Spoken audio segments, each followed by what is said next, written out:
Welcome to Car and Driver. I'm Larry Webster. Now guys, I gotta tell you, I like Mazda's Miata so much, I even own one. Well, now there's an all-new one. And the question is, what have they done to my favorite little roadster?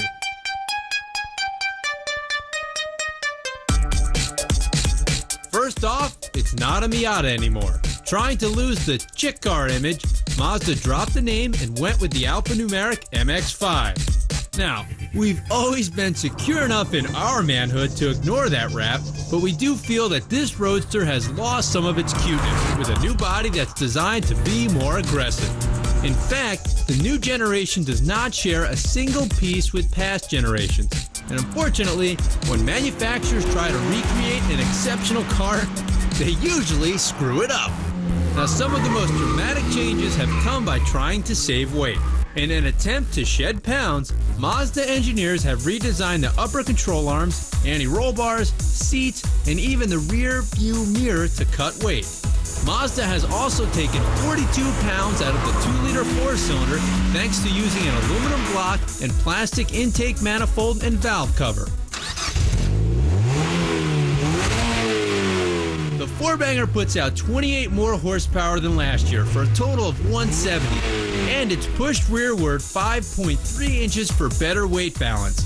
Now, moving the engine back gives the Mazda 50-50 weight distribution, but even though the car is longer than previous generations, the cockpit is still a little cramped for 6-footers. But normal-sized occupants will find more space than before, and the layout of the gauges and secondary controls are attractive and easily used. Top operation is also easier. Unhook one latch from inside and you can still raise it or lower it from the driver's seat.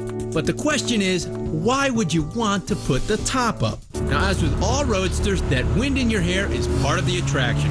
Thankfully, the MX-5 does not isolate you from the wind, and it doesn't beat you up either. As ever, driving Mazda's Roadster is a joyous experience, and it verges on the religious if you're a Roadster fanatic. The controls are light and natural, and there's nearly the perfect amount of feedback to give the driver a real connection with the road.